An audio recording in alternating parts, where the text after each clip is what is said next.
أعوذ بالله من الشيطان الرجيم. بسم الله الرحمن الرحيم.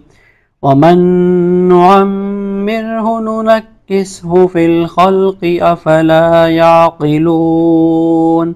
وما علمناه الشعر وما ينبغي له إن هو إلا ذكر وقرآن مبين لينذر من كان حيا ويحق القول على الكافرين.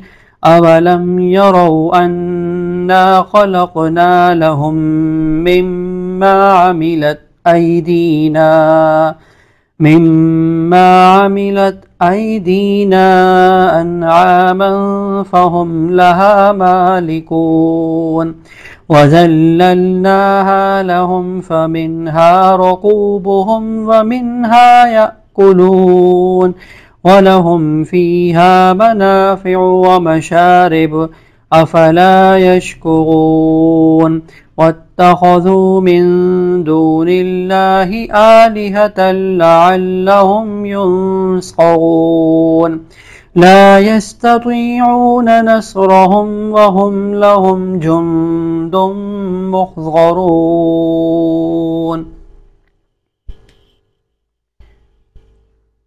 ومن نعمره ننكسه في الخلق افلا يعقلون.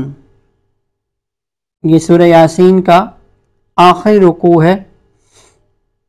وَمَن نُعَمِّرْهُ نُنَكِّسْهُ فِي الْخَلْقِ. اس آیت کے اندر یہ بتایا جا رہا ہے کہ دیکھو انسان پیدا ہوتا ہے، جوان ہوتا ہے، بالکل درست ہوتا ہے، سارے اعضاء اس کے کام کر رہے ہوتے ہیں، آنکھیں کام کر رہی ہوتی ہیں، کان کام کر رہے ہوتے ہیں اور دیگر اعضاء و جوارح سے وہ بھرپور طریقے سے کام لے رہا ہوتا ہے.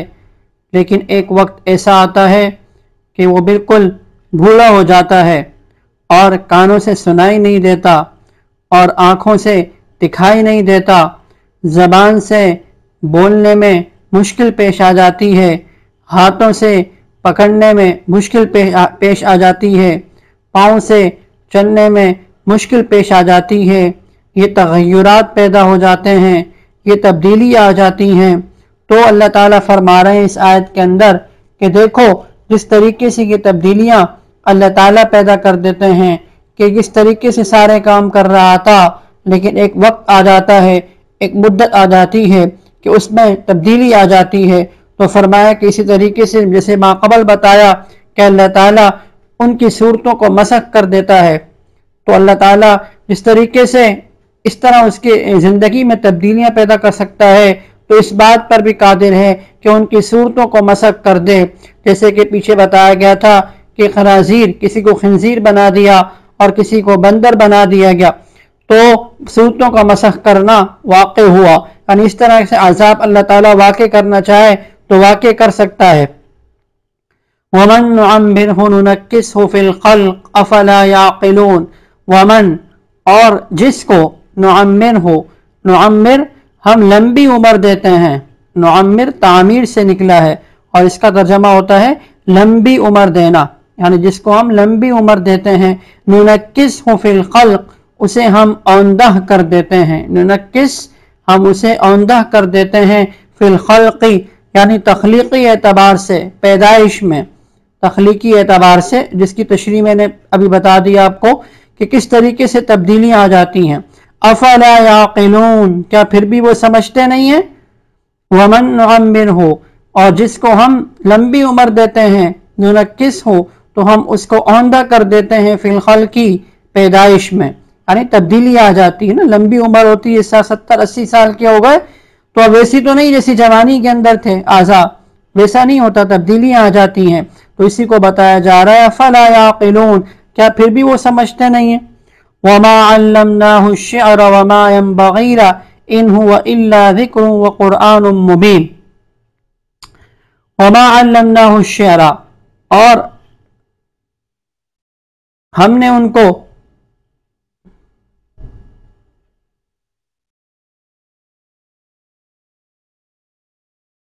وما علمناه الشعر وما ينبغي له ان هو الا ذکر وقرآن مبین.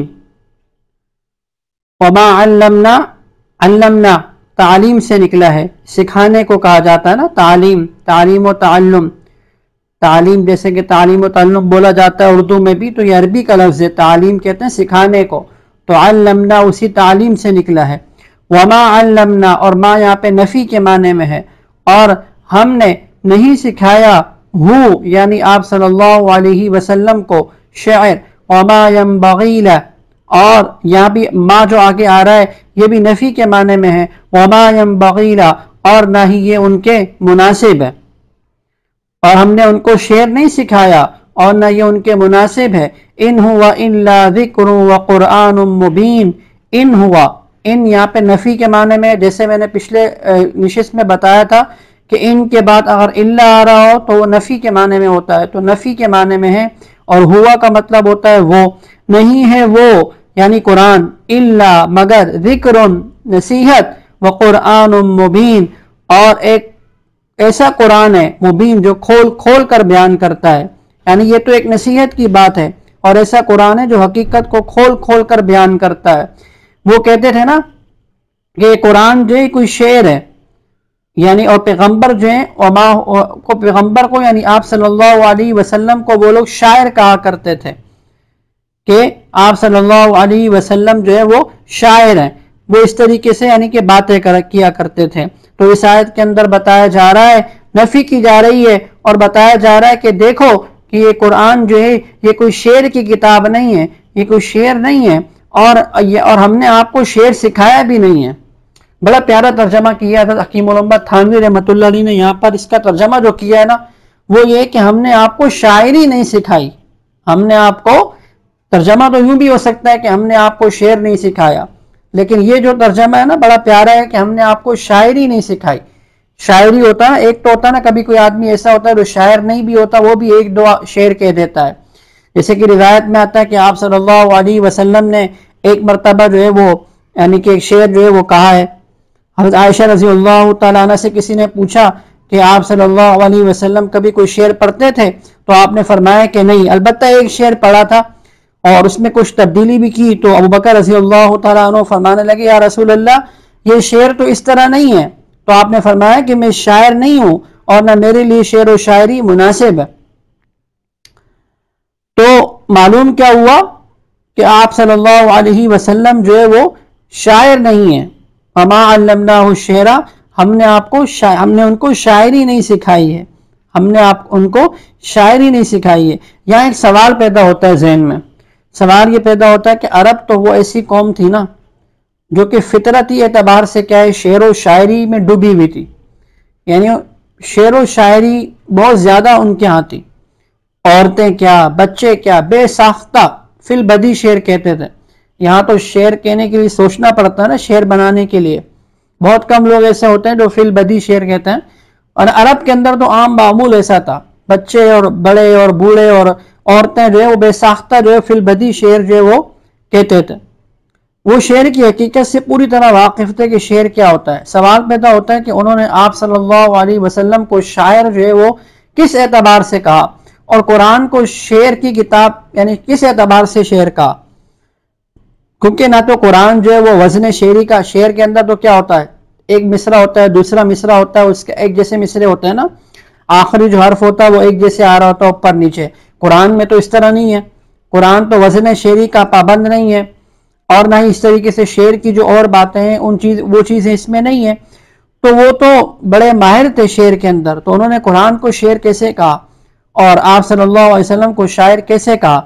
تو اس کا کیا جواب ہے؟ تو اس کا جواب یہ کہ دیکھیں شعر جو ہے دراصل، شعر کہتے کس کو ہیں؟ شعر جو نا وہ دراصل خود ساختہ مضامین کو کہتے ہیں. یعنی خیالی باتیں ہوتی ہیں نا، آدمی سوچتا رہتا ہے بیٹھا رہتا ہے، پھر کچھ جو ہے وہ خیالی باتیں بنا کر اور جو ہے وہ کہنے لگ جاتا ہے. وہ خیالی باتیں ہوتی ہیں، اس میں بڑا مبالغہ ہوتا ہے. قرآن جو یہ شعر نہیں ہے، قرآن میں کیا ہے مبالغہ نہیں ہے. قرآن تو حقیقت حال کھول کھول کر بیان کرتا ہے، دو ٹوک بات کرتا ہے قرآن تو. یعنی اس میں خیالی باتیں نہیں ہیں، ایک اور ایک دو، دو دو چار، اس طرح نہیں کہ ایک اور ایک 11. بلکہ قرآن تو بالکل واضح طور پہ بتاتا ہے، واضح طور پہ ہر بات حقیقت حال کھول کھول کر بیان کرتا ہے۔ تو شعر جو ہے نا خود ساختہ مضامین کو کہا جاتا ہے، تو اس وجہ سے وہ کہنے لگے کہ یہ قرآن جو ہے نا یہ شعر ہے کہ اس میں جو ہے معاذ اللہ خود ساختہ مضامین ہیں، خود بنائی ہوئی باتیں ہیں، تو اس اعتبار سے۔ اور اسی طریقے سے آپ صلی اللہ علیہ وسلم کو شاعر کہتے تھے، وہ بھی اس وجہ سے کہتے تھے کہ یہ جو کلام لے کر آئے ہیں یہ خیالی افسانے ہیں۔ اور ایک وجہ یہ بھی بیان کی گئی ہے، یعنی وہ جو شعر کہتے تھے قرآن کو، وہ اس وجہ سے کہ شعر سے نا متاثر ہو جاتا ہے نا آدمی۔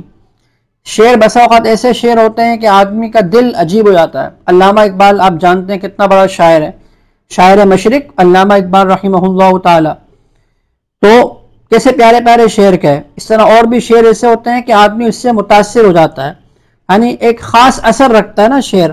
تو یہ جو قرآن شریف تھا نا اس کی بھی بڑی تاثیر تھی، اس کی بڑی تاثیر تھی۔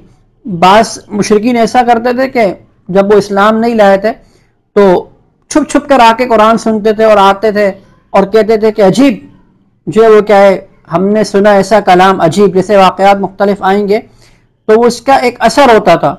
اور بہت سے صحابہ کرام کے بارے میں آتا ہے کہ جب وہ حالت کفر میں تھے تو انہوں نے قرآن سنا اور وہ ایسا اثر کر گیا، ایسا گھر کر گیا، یعنی ان کے دل میں اس کا کیا ایسی تاثیر پیدا کر گیا کہ فوراً جو وہ اسلام جو انہوں نے قبول کر لیا۔ تو شعر کی جو تاثیر ہوتی ہے نا، خاص اثر، تو یہ قرآن کے اندر مطلب ان کو محسوس ہوئے، قرآن کے اندر بھی یہ ہے کہ خاص اثر رکھ رہا ہے۔ تو اس وجہ سے انہوں نے کہہ دیا کہ بھائی یہ قرآن جو شعر ہے اور آپ صلی اللہ علیہ وسلم جو ہے وہ شاعر ہیں۔ تو اس طرح کی انہوں نے باتیں کہہ دی۔ تو قرآن جو ہے واضح طور پہ بتا رہا ہے، اللہ تعالیٰ واضح طور پہ بتا رہے ہیں وَمَا عَلَّمْنَاهُ الشِّعْرَ، اور ہم نے شاعری نہیں سکھائی ان کو، وَمَا يَنبَغِي لَهُ، اور نہ ہی یہ ان کے شایان شان ہے، ان هُوَ إِلَّا ذِكْرٌ وَقُرْآنٌ مُبِينٌ، نہیں ہے وہ مگر ذکر نصیحت وقرآن مبین، اور ایسا قرآن جو کھول کھول کر بیان کرتا ہے۔ لِيُنذِرَ مَنْ كَانَ حَيًّا وَيَحِقَّ الْقَوْلُ عَلَى الْكَافِرِينَ۔ لِيُنذِر، یہ لام کا مطلب کیا ہوتا ہے؟ تاکہ ڈرائے، من اس کو، کان حیًّا جو زندہ ہے، وَيَحِقَّ الْقَوْلُ عَلَى الْكَافِرِينَ اور بات ثابت ہو جائے، وَيَحِقَّ ثابت ہو جائے، قول بات، عَلَى الْكَافِرِينَ کافروں پر، یعنی کافروں پر حجت پوری ہو جائے۔ اور ہر یعنی قرآن جو ہے نا یہ ہر اس شخص کو کیا ہے، ہر اس شخص کو خبردار کرتا ہے۔ یہ قرآن ہر اس شخص کو خبردار کرتا ہے۔ لِيُنذِرَ مَنْ كَانَ حَيًّا جو زندہ ہے، وَيَحِقَّ الْقَوْلُ عَلَى الْكَافِرِينَ اور تاکہ بات ثابت ہو جائے، عَلَى الْكَافِرِينَ کافروں کے اوپر بات ثابت ہو جائے۔ تو معلوم کیا ہوا کہ جو مسلمان ہوتا ہے، یعنی جس کا دل زندہ ہوتا ہے، جو زندہ ہے نا، زندہ کیا مطلب، تاکہ ڈرائے اس کو جو زندہ ہے، مطلب جس کا دل زندہ ہے، جس کا دل زندہ ہے۔ اور دل زندہ کس کا ہوتا ہے؟ ایک مسلمان کا دل، ایک مومن کا دل زندہ ہوتا ہے۔ تو معلوم کیا ہوا کہ مومن زندہ ہوتا ہے اور جو کافر ہوتا ہے وہ مردہ ہوا کرتا ہے۔ لِيُنذِرَ مَنْ كَانَ تاکہ ڈرائے اس کو جو زندہ ہے، یعنی جس کا دل زندہ ہے، وَيَحِقَّ الْقَوْلُ اور ثابت ہو جائے بات، عَلَى الْكَافِرِينَ کافروں پر۔ اولم يروا انا خلقنا لهم مما عملت ایدینا انعاما فهم لها مالکون۔ دوبارہ اللہ تعالیٰ اپنی قدرت کو بیان فرما رہے ہیں۔ اولم يروا کیا انہوں نے نہیں دیکھا، انا خلقنا کہ بے شک ہم نے پیدا کیا، انا کا مطلب کیا ہوتا تھا؟ بے شک، خلقنا ہم نے پیدا کیا، لہم ان کے لیے، مما ان چیزوں میں سے، عملت ایدینا جن کو بنایا ہمارے ہاتھوں نے، انعامن کیا چیز پیدا کی ہے، یعنی چوپاہے، جانور جو ہے وہ کیا ہے پیدا کیے، یعنی ہم نے اپنے ہاتھوں کی بنائی ہوئی چیزوں میں سے جانور پیدا کی۔ انعام چوپاہوں کو کہتے ہیں، جانوروں کو کہتے ہیں۔ فہم لہا مالکون پس وہ اس کے مالک بنے ہوئے ہیں۔ فہم پس، فا کا مطلب کیا ہو گیا پس، اور ہم کا مطلب وہ، لہا اور ان کے، مالکون مالک بنے ہوئے ہیں۔ اولم یرو کیا انہوں نے نہیں دیکھا، انا خلقنا کہ بے شک ہم نے پیدا کیا، لہم ان کے لیے، مما عملت ایدینا ان چیزوں میں سے کہ جن کو بنایا ہمارے ہاتھوں نے، کیا بنایا ہم نے، انعامن چوپائے، فہم لہا مالکون، پس وہ اس کے مالک بنے ہوئے. یعنی اللہ تعالیٰ اپنی قدرت بیان کر رہے ہیں کہ دیکھو یہ چوپائے ہیں نا، چوپائے ان کو ہم نے پیدا کیا، یہ جو جانور ہیں ان کو ہم نے پیدا کیا ہے، اور مالک تمہیں بنا دیا. ان کا مالک جو ہے وہ تمہیں بنا دیا. کوئی گھوڑے کا مالک ہے، کوئی گائے کا مالک ہے، کوئی بھینسوں کا مالک ہے، کوئی خچروں کا مالک ہے، کوئی ہاتھی کا مالک ہے، کوئی کسی اور چیز کا کیا ہے مالک ہے. لیکن پیدا کس نے کیا؟ پیدا جو ہے وہ ہم نے کیا. وَذَلَّلْنَاهَا لَهُمْ فَمِنْهَا رَكُوبُهُمْ وَمِنْهَا يَأْكُلُونَ. آگے اللہ تعالیٰ مزید فرما رہے ہیں وَذَلَّلْنَاهَا، اور ہم نے تابع کر دیا. ذللنا قابو میں دے دیا، تابع کر دینا. قرآن میں لفظ استعمال ہوا ہے نا ذلول، پہلے پارے میں بھی سورہ بقرہ میں بھی آتا ہے ذلول کا لفظ. تو یہ ذلول کا مطلب کیا ہوتا ہے؟ ذلل، تابع ہو جانا. وَذَلَّلْنَاهَا، اور ہم نے تابع کر دیا ہاں ان کو، یعنی چوپاہوں کو، لہم ان کے، فَمِنْهَا رَكُوبُهُمْ، پس بعضوں کو تو ان میں سے وہ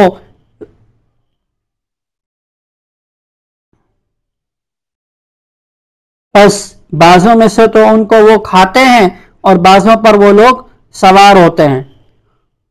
رکوب سواری کے جو کام سواری کے کہتے ہیں رکوب، اور یاکلون عقل سے نکلا ہے یعنی کھانے کو کہا جاتا ہے.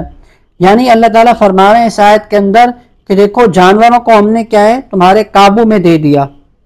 اب بعض جانور تو ایسے ہیں کہ جن پہ سواری کرتے ہو تم لوگ، اور بعض جانور ایسے ہیں کہ جن کو تم کھاتے ہو.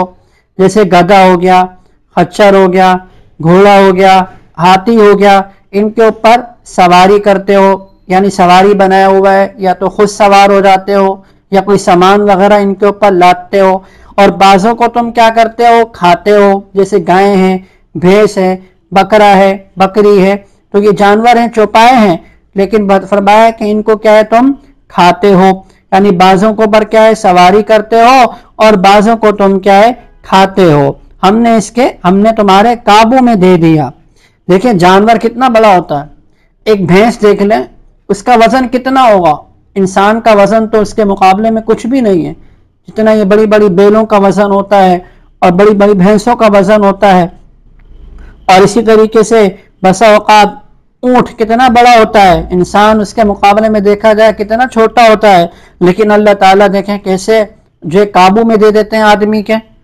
اور کہ ایک چھوٹا سا بچہ اور لڑکا وہ بھی کیا کر لیتا ہے، گھوڑے کے منہ کے اندر لگام ڈال لیتا ہے اور اس کی پشت پر سوار بھی ہو جاتا ہے، جہاں چاہے اس کو لیے پھرتا ہے. تو بتایا جا رہا ہے کہ دیکھو یہ تمہارا کوئی کمال نہیں ہے، یعنی انسان کا کوئی کمال نہیں ہے، بلکہ یہ اللہ تعالیٰ کی عطا اور بخشش ہے. یعنی یہ اللہ تعالیٰ ہی کی عطا اور بخشش ہے. تو اللہ تعالیٰ اپنی اس نعمت کو بتا رہے ہیں اور اپنی قدرت کو بتا رہے ہیں کہ دیکھو ہماری قدرت کتنی بڑی ہے. وَذَلَّلْنَاهَا، اور ہم نے ان کو، ہا ضمیر لوٹ رہی ہے پیچھے انعام یعنی چوپاہوں کی طرف، جانوروں کی طرف، اور ہم نے ان کو تابع کر دیا لہم ان کے، فمنہا پس بعض، من میں ترجمہ جو کر رہا ہوں بعض کا یہ من کی وجہ سے کر رہا ہوں. من جیسے میں نے پہلے بھی بتایا تھا کہ اس کے اندر کبھی بعض کے معنی بھی چھپے ہوئے ہوتے ہیں. فمنہا پس بعض تو ایسے ہیں وہ رکوبہم جو ان کی سواریاں بنی ہوئی ہیں، ومنہا اور بعض ان میں سے یاکلون وہ کھاتے ہیں، ان کو وہ کھاتے ہیں. وَلَهُمْ فِيهَا مَنَافِعُ وَمَشَارِبُ، اور ان کے لیے ان میں، لہم ان کے لیے، فیہا ان میں یعنی ان جانوروں میں، منافع نفع کی چیزیں ہیں، ومشارب اور پینے کے گھاٹ ہیں. پینے کے کیا ہے؟ گھاٹ ہیں، گھاٹ. اللہ تعالیٰ نے دیکھی کیسا لفظ استعمال فرمایا، مشارب، گھاٹ کو کہتے ہیں پینے کے. یعنی بہت سے، ایک تو ان جانوروں میں منافع ہیں، اس کا گوشت بھی کھایا جاتا ہے، ان کا اون بھی استعمال کیا جاتا ہے، ان کے بالوں کو بھی استعمال کیا جاتا ہے، پھر طرح طرح کی چیزیں آدمی اس کو بنا کر استعمال کر لیتا ہے. تو بہت سارے اس کے منافع ہیں. اور بتایا کہ ایک نفع یہ بھی ہے کہ وہ پینے کے گھاٹ ہیں. کیا مطلب گھاٹ ہیں؟ ایک بھینس ہے، گائے ہیں، کتنا اس کے اندر دودھ ہوتا ہے کہ آدمی کا جب دل چاہے، حاجت ہو تو آدمی دودھ نکال لیتا ہے یعنی جانور سے اور اس کو حاصل کر لیتا ہے. اور دیکھیں کیسا پیارا دودھ ہے، کیسا صاف شفاف. قرآن میں ایک جگہ فرمایا نا کہ بین فرث ودم لبنا خالصا، کہ دودھ جو نکل رہا ہے نا، جو ہم پی رہے ہیں، بڑا مزیدار، بتایا کہ یہ نکلتا کیسے ہے؟ ودم بین فرث ودم، یعنی گوبر اور خون کے درمیان نکل رہا ہوتا ہے یہ، لبنا خالصا بین فرث ودم لبنا خالصا، گوبر اور خون کے درمیان خالص دودھ اللہ تعالیٰ نکال رہے ہیں، سائغا للشاربین، جو پینے والوں کے لیے بڑا خوشگوار ہوتا ہے۔ تو یہ اللہ تعالیٰ کی دیکھیں کیسی نعمت ہے، دودھ کی جو نعمت ہے، نکل رہا کہاں سے؟ گندگیوں سے۔ کبھی کاٹ کر دیکھا جائے تو اندر گندگیاں گندگیاں ہیں، پاخانہ ہے، پیشاب ہے، خون ہے، اور اسی طریقے سے گوبر ہے، لیکن اس کے بیچ سے اللہ تعالیٰ جو ہے وہ دودھ نکال رہے ہیں، صاف شفاف۔ کیسی بڑی قدرت ہے اللہ تعالیٰ کی، دیکھیں۔ اور ایسی بڑی نعمت ہے کہ سرکار دو عالم صلی اللہ علیہ وسلم، روایت میں آتا ہے کہ جو مسنون دعا ہے دودھ پینے کے بعد کی، وہ کیا ہے؟ اللہم بارک لنا فیہ وزدنا من، اے اللہ ہمارے لیے اس میں برکت دے دیجئے اور اضافہ فرما، وزدنا من۔ دودھ ایسی چیز ہے نا کہ ہر آدمی کے لیے کیا اس میں فائدہ ہے، بچہ ہو، بوڑھا ہو، جوان ہو، مرد ہو، عورت ہو، یعنی ایسی جو اللہ تعالیٰ نے ایسی غذا بنائی ہے۔ اور بھی غذائیں ہیں، شہد ہے، اور بھی چیزیں ہیں، ان کے اپنی فوائد ہیں، لیکن ایک محدود مقرر مدت تک ہے، ایک لیمٹ کی حد تک ہے۔ دودھ ایسا ہے کہ آدمی صبح بھی پی لیتا ہے، کبھی دوپہر کو بھی پی رہا ہے، شام کو بھی پی رہا ہے، اور کثرت کے ساتھ جو ہے وہ کیا ہے، پیتا چلا جا رہا ہے۔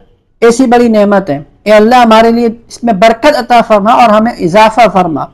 کھانے کے لیے دعا کیا بتائی؟ روایت میں آتا نا، جب آپ صلی اللہ علیہ وسلم کھانا کھا لیتے تھے تو اس وقت کیا فرماتے؟ اللہم بارک، اے اللہ برکت دے، وَأَطْعِمْ خَيْرًا مِّنْهُ، اور ہمیں اس سے بہتر کھلا۔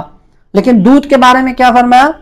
اے اللہ برکت دے اور اضافہ فرما، یعنی اور زیادہ اضافہ فرما، یعنی ایسی جو ہے وہ غذائیت سے بھرپور جو ہے وہ نعمت، دودھ کی جو نعمت ہے، یہ اللہ تعالیٰ نے ہمیں عطا فرمائی ہے۔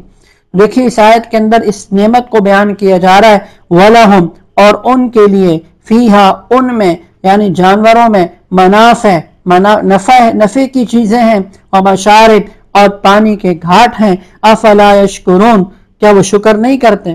پینے کے گھاٹ، مشارب کا ترجمہ یوں بھی کر سکتے ہیں کہ پینے کی چیزیں، یعنی مراد کیا ہے اس سے؟ دودھ مراد ہے۔ وَاتَّخَذُوا مِن دُونِ اللَّهِ آلِهَةً لَعَلَّهُمْ يُنصَرُونَ۔ وَاتَّخَذُوا، اللہ تعالیٰ فرما رہے ہیں کہ دیکھو اتنی بڑی بڑی میری قدرت ہے۔ سورہ یاسین شروع ہو رہی تھی، کتنی ساری نعمتیں بتائی، زمینی نعمتیں بتائی، آسمانی نعمتیں بتائی، سمندری کی نعمتیں بتائی، جانوروں کی نعمتیں بتائی، خود انسان کے پیدا کرنے کو بتایا، اور بتایا جا رہا ہے کہ دیکھو پھر بھی یہ لوگ ایسے ہیں کہ اتنے سارے انہوں نے معبود بنا رکھے ہیں۔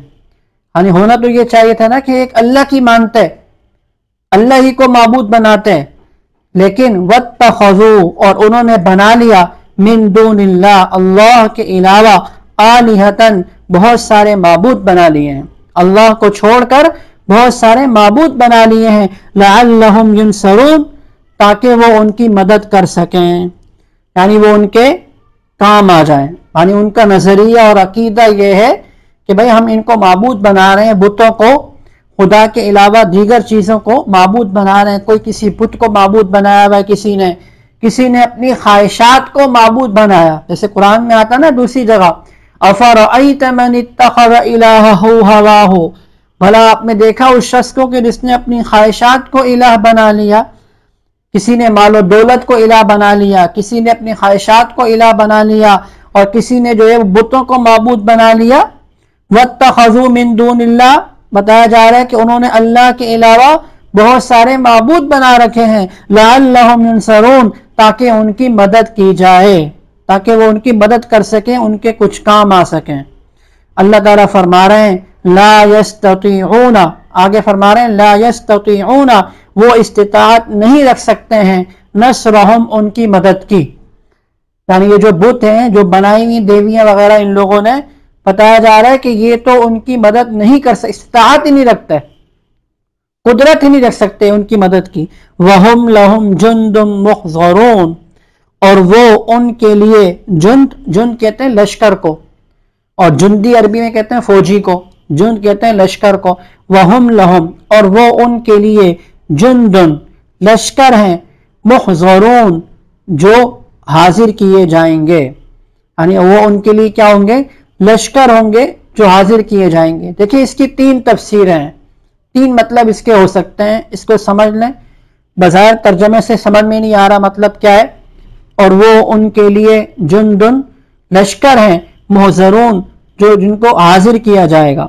اس کے تین مطلب ہو سکتے ہیں، یعنی ایک مطلب تو یہ ہے کہ جن کو انہوں نے الہ بنا رکھا ہے، بت وغیرہ جن کو انہوں نے معبود بنا رکھا ہے، جتنے بت ہیں، دیوتیاں ہیں، مورتیاں وغیرہ جو ہیں، کل قیامت والے دن اس لشکر کو، یعنی ان بتوں کے لشکر کو گرفت میں لے لیا جائے گا، قید کر لیا جائے گا، یہ مطلب ہے محضرون جند محضرون، یعنی اس لشکر کو خود پکڑ لیا جائے گا، حاضر کیا جائے گا، یعنی گرفت میں لے لیا جائے گا، ایک مطلب۔ اور ایک تفسیر تو اس کی یہ بیان کی گئی ہے۔ دوسری تفسیر یہ مطلب یہ بیان کی گئی ہے کہ کل قیامت والے دن یہ جو بت وغیرہ جن کو یہ معبود بنا رہے ہیں کہ یہ ہمارے کام آئیں گے، کل یہی ان کے خلاف گواہی دے دیں گے، کل یہی ان کے الٹا معاملہ ہو جائے گا، یعنی یہ ان کی پرستش کر رہے ہیں کہ یہ ہمیں مدد ملے، کل الٹا یہ ان کے خلاف گواہ ہو جائیں گے۔ کیا گواہ ہو جائیں گے؟ قرآن کی دوسری آیت میں آتا ہے نا، وَإِذَا خُشِرَ النَّاسُ كَانُوا لَهُمْ أَعْدَاءً وَكَانُوا بِعِبَادَتِهِمْ كَافِرِينَ۔ 26واں پارہ سورہ احقاف کی آیت ہے کہ جب لوگوں کو جمع کیا جائے گا تو وہ دشمن ہو جائیں گے اور وہ اپنی عبادت سے انکار کریں گے، یعنی یہ جو بت وغیرہ مورتیاں وغیرہ یہ انکار کریں گے، بھائی ہم نے تو ان کو نہیں بولا تھا، ہم نے تو ان کو نہیں بولا تھا کہ ہماری عبادت کرو، یہ تو خود ہی عبادت کر رہے تھے ہماری، ہم نے ان کو تھوڑی بولا تھا، یعنی الٹا ان کے خلاف گواہ ہو جائیں گے۔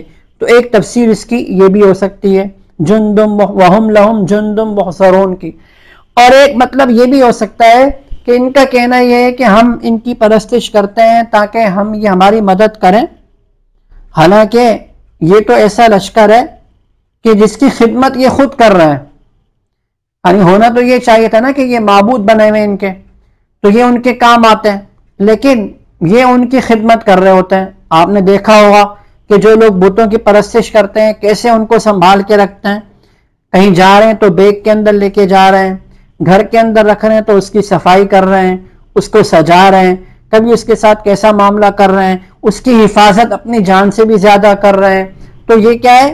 خود ان کی خدمت میں لگے ہوئے ہیں، حالانکہ ہونا تو یہ چاہیے تھا کہ وہ ان کی مدد کرتے، لیکن معاملہ الٹا ہے کہ وہ ان کی خدمت میں لگے ہوئے ہیں۔ تو تین مطلب ہو سکتے ہیں اس ترجمے کی، اس کی تین تفسیریں ہو سکتی ہیں، وَهُمْ لَهُمْ جُنْدٌ مُحْضَرُونَ، اور یہ جو ہم اور لہم ضمیریں ہیں تینوں تفسیروں کے اعتبار سے، یعنی پھر اس میں تھوڑا فرق بھی آ جائے گا ترجمے کے اعتبار سے، وَهُمْ لَهُمْ اور وہ ان کے لیے، جندم اس کا ایک مطلب کیا ہوگا؟ یعنی وہ بت، لہم ان کے خلاف ایک لشکر ہو جائیں گے، محضرون جن کو حاضر کیا جائے گا۔ اور ایک آخری تفسیر کے مطابق کیا ہوگا؟ وہم اور وہ، یعنی جنہوں نے معبود بنا لیا ہے وہ لوگ، لہم بتوں کے لیے، یعنی ان بتوں کے لیے، ان معبودان باطلہ کے لیے، جندن ایک لشکر ہوں گے، محضرون جن کو حاضر کیا گیا ہے۔ تو تین تفسیریں ہیں، میں نے تفصیل کے ساتھ تینوں تفسیروں کو بتا دیا، تو یہاں پہ تینوں مطلب جو ہے وہ لیے جا سکتے ہیں اس کے۔ فَلَا يَحْزُنْكَ قَوْلُهُمْ إِنَّا نَعْلَمُ مَا يُسِرُّونَ وَمَا يُعْلِنُونَ۔ اس آیت کے اندر آپ صلی اللہ علیہ وسلم کو تسلی دی جا رہی ہے کہ یہ لوگ آپ کو شاعر کہہ رہے ہیں، آپ اور برا بھلا بھی کہتے تھے، تو بتایا جا رہا ہے کہ آپ غمزدہ نہ ہوئیے ان کی بات سے۔ فلا يحزن کا حزن سے نکلا نا، حزن اور اردو میں بھی استعمال ہو جاتا ہے، کبھی غم کو کہتے ہیں، بس آپ غمگین نہ ہوئیے، قولہم ان کی بات سے، انا نعلم بے شک ہم، نعلم جانتے ہیں، ما یسرون جو وہ چھپاتے ہیں، وما یعلنون اور جو وہ ظاہر کرتے ہیں، ہمیں سب معلوم ہے۔ اللہ تعالیٰ تسلی دے رہے ہیں، یعنی اس آیت میں آپ صلی اللہ علیہ وسلم کے لیے تسلی ہے۔ آپ دیکھو قرآن کا اسلوب دیکھیے ذرا، یعنی کبھی جو ہے وہ آپ صلی اللہ علیہ وسلم کو خطاب شروع ہو جاتا ہے، کبھی جو ہے وہ مومنین کو خطاب ہو رہا ہوتا ہے، کبھی ایک دم کافروں سے خطاب، اور کبھی جو ہے وہ دیکھیں آپ صلی اللہ علیہ وسلم سے اب خطاب ہو رہا ہے۔ یہ قرآن کا عجیب اسلوب ہے، یعنی یہ عجیب جو ہے وہ انداز ہے، طرز ہے۔ آگے دیکھیے اولم یر الانسان انا خلقناہ، یہ جو 5 آیتیں ہیں آخر تک، ان 5 آیتوں کے اندر اس کا شان نزول ہے، یعنی خاص واقعے سے متعلق یہ آیتیں نازل ہوئی ہیں۔ اور وہ واقعہ یہ تھا کہ بعض روایتوں میں آتا ہے کہ ابی بن خلف، اور بعض روایتوں میں آتا ہے کہ عاص بن وائل، بہرحال دونوں میں سے کوئی ایک بھی ہو سکتا ہے، اور یہ بھی مطلب ہو سکتا ہے کہ دونوں کے ساتھ یہ واقعہ پیش آیا ہو، یہ بھی کوئی بعید نہیں ہے۔ وہ کیا واقعہ ہے کہ عاص بن وائل جو تھا، اس نے ایک مرتبہ ایک ہڈی اٹھائی، پرانی بوسیدہ ہڈی ہوتی نا، وہ اٹھائی اور اپنے ہاتھ سے توڑ توڑ کر ٹکڑے ٹکڑے کر دیے، اور پھر آپ صلی اللہ علیہ وسلم سے کہا کیا اللہ اس ہڈی کو زندہ کرے گا؟ کیا اللہ اس کا ہڈی کو زندہ کرے گا، جس کا یہ حال دیکھ رہے ہیں آپ کہ جس طرح ہڈی ہو گئی، چورا چورا ہو گیا؟ تو آپ صلی اللہ علیہ وسلم نے ارشاد فرمایا کہ ہاں، اللہ تعالیٰ تجھے موت دے گا، پھر زندہ کرے گا، پھر تجھ کو جہنم میں داخل کرے گا۔ یہ آپ صلی اللہ علیہ وسلم نے اس کافر سے جو ہے فرمایا۔ تو بھی آیتیں نازل ہوئی، یعنی اور آیتوں کا جو خلاصہ ہے وہ یہی ہے کہ بتایا جا رہا ہے کہ یہ کیسے انکار کر رہا ہے کہ اللہ تعالیٰ ٹوٹی ہوئی ہڈی کو کیسے جوڑے گا۔ یعنی اپنی پیدائش میں غور نہیں کرتا انسان، ایک نطفہ تھا نا، ایک قطرہ تھا، اس سے کیسا انسان بنا دیا۔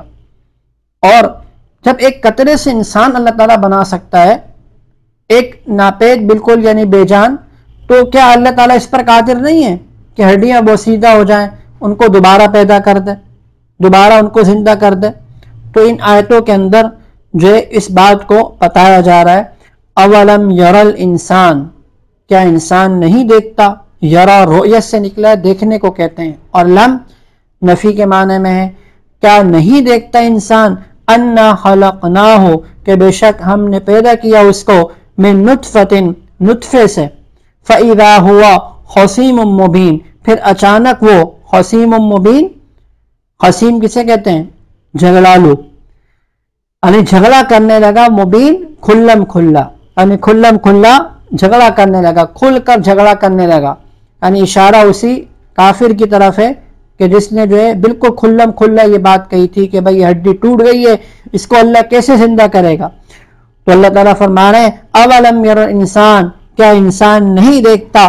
انا خلقناہ، کہ بے شک ہم نے پیدا کیا اس کو، من نطفۃ، ایک نطفے سے، فاذا ہوا، اچانک وہ، خصیم مبین، جھگڑا کرتا ہے، مبین کھلم کھلا، وضرب لنا مثلا ونسی خلقہ، اور ضرب کسے کہتے ہیں؟ ضرب لنا، ضرب کے معنی مارنے کے آتے ہیں نا، اور اس کے اور بھی معنی آ سکتے ہیں، جیسے یہاں پہ مثلاً کا لفظ آ گیا ہے، تو یہاں مطلب کیا ہوگا اس کا؟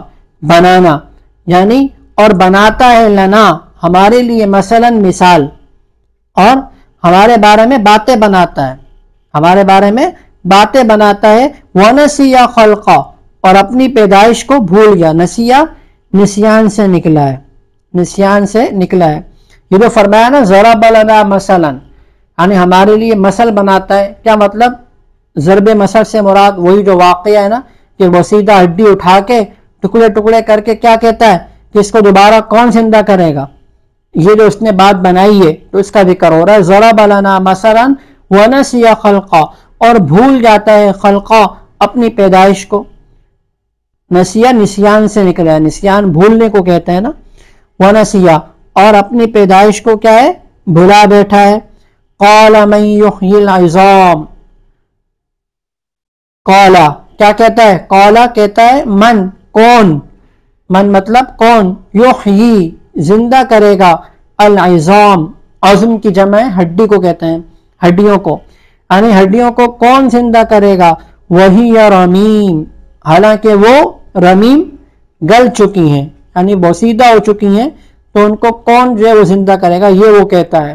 وَضَرَبَ لَنَا مَثَلًا، اور ہمارے بارے میں باتیں بناتا ہے، وَنَسِيَ خَلْقَ، اور اپنی پیدائش کو بھلا بیٹھا ہے، قَالَ کہتا ہے من، کون، یحیی العظام زندہ کرے گا ہڈیوں کو، وہی رمیم حالانکہ وہ بوسیدہ ہو چکی ہیں۔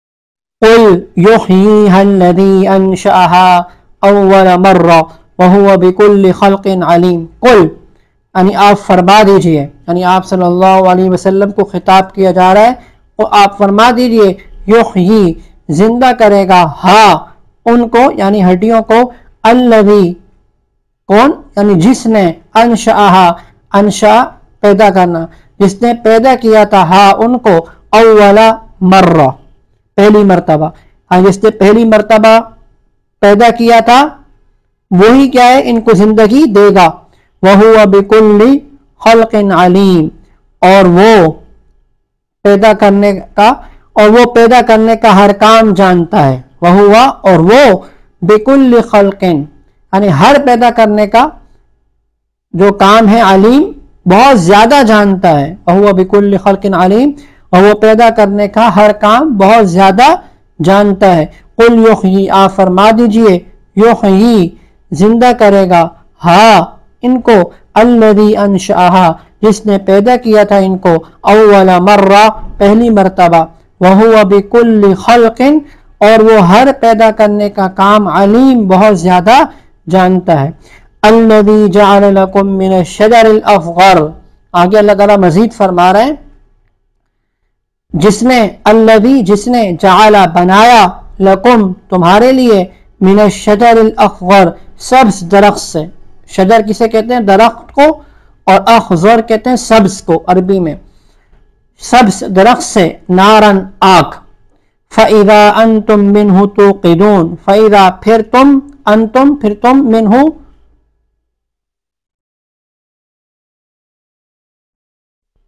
پھر تم اس سے توقدون سلگاتے ہو، یعنی پھر تم اس سے سلگاتے ہو۔ پہلے مطلب سمجھ لیں پھر دوبارہ میں ترجمہ کروں گا۔ عرب میں نا دو درخت تھے بہت مشہور، ایک کا نام تھا مرخ اور دوسرے کا نام تھا ایفار۔ عرب لوگ ان دو درختوں کی شاخوں کو نا مسواک کی طرح کاٹ لیا کرتے تھے، جو بالکل ہری اور تازہ ہوتی تھی، تو ایک کو دوسرے پر رگڑتے تھے تو اس سے آگ پیدا ہوتی تھی۔ تو اس نعمت کو ذکر کیا جا رہا ہے کہ دیکھو اس نے سبز درخت سے تمہارے لیے آگ پیدا کی کہ تم ان کو شاخوں کو رگڑتے ہو تو آگ نکلتی ہے۔ تو کون پیدا کر رہا ہے؟ یہ اللہ تعالیٰ تو پیدا کر رہا ہے۔ اب درختوں کا جو انجام ہے وہ کیا ہے؟ اگر دیکھا جائے نا درختوں کا جو آخری انجام ہے، تو ہر درخت شروع میں کیا ہوتا ہے؟ ہرا بھرا ہوتا ہے، سبز ہوتا ہے، آخر میں کیا ہوتا ہے؟ وہ خشک ہو کر آگ کا ذریعہ بنتا ہے۔ تو یہاں پر جو درخت ہے یعنی اس سے وہ خاص سبز درخت مراد بھی ہو سکتا ہے اور عام درخت بھی ہو سکتا ہے مراد، لیکن بہتر یہی ہے جیسے مفسرین فرماتے ہیں کہ یہاں پہ مطلب وہ خاص درخت مراد ہے عرب کے، وہ مطلب لیا جائے، یعنی جو ایک مرخ ہے اور دوسرا افار ہے، یہ دو درخت مشہور تھے کہ ان کی شاخیں جب ایک دوسرے پر رگڑتے تھے تو آگ پیدا ہوتی تھی۔ تو اس نعمت کو ذکر کیا جا رہا ہے کہ یہ کون کرتا ہے تمہارے لیے؟ اللہ تعالیٰ تو کر رہا ہے، یہ اتنی بڑی قدرت ہے اللہ کی۔ الذی جس نے، جعل بنایا، لکم تمہارے لیے، من الشجر الاخضر سبز درخت سے، نارن آگ، فاذا انتم پھر تم منہ اس سے، توقدون سلگانے کا کام لیتے ہو۔ اولیس الذی خلق السماوات والارض بقادر بھلا، اولیس بھلا، الذی خلق جس نے پیدا کیا، السماوات آسمانوں کو، والارض اور زمین کو، بقادر قادر، پیچھے لیسا آیا تھا نا، لیسا کا مطلب کیا ہوتا ہے؟ نہیں، یعنی بھلا نہیں ہے وہ جس نے پیدا کیا آسمانوں اور زمین کو، قادر یعنی کیا وہ اس بات پر قادر نہیں ہے، علی ان یخلق یہ کہ پیدا کرے، مثلہم ان جیسوں کو، یعنی ان جیسوں کو دوبارہ پیدا کر سکے، کیا اس بات پہ اللہ تعالیٰ قادر نہیں ہے؟ بلا کیوں نہیں، وہو الخلاق العلیم وہ اور وہ الخلاق یعنی خلاق سب کچھ پیدا کرنے کی پوری مہارت رکھتا ہے، العلیم اور یعنی بہت زیادہ علم رکھنے والا ہے۔ خلاق یعنی کہ پوری مہارت رکھتا ہے، یہ مطلب ہے۔ علیم کے ساتھ اس کا ترجمہ میں کر رہا ہوں، دونوں ایسے لفظ ہیں جس میں مبالغہ ہے، یعنی ذاتی کے معنی ہے، تو الخلاق العلیم کا ترجمہ ہوگا وہ پیدا کرنے کی پوری مہارت رکھنا۔ تو پورا ترجمہ کیا ہوگا آیت کا؟ دوبارہ دیکھیے، اولیس الذی کیا نہیں ہے وہ ذات، الذی جس نے، خلق پیدا کیا السماوات آسمانوں کو والارض اور زمین کو بقادرن قادر علی اس بات پر یہ کہ ان یخلق یہ کہ پیدا کرے مثلہم ان جیسوں کو بلا کیوں نہیں وہو الخلاق العلیم اور وہ سب کچھ پیدا کرنے کی پوری مہارت رکھتا ہے انما امرہ اذا اراد شیئا انما امرہ اس کا معاملہ تو یہ ہے انما امرہ اس کا معاملہ تو یہ ہے امر کہتے ہیں معاملے کو اس کا معاملہ تو یہ ہے اذا جب ارادہ وہ ارادہ کرتا ہے شیئا کسی چیز کا ان یہ کہ یقولا کہتا ہے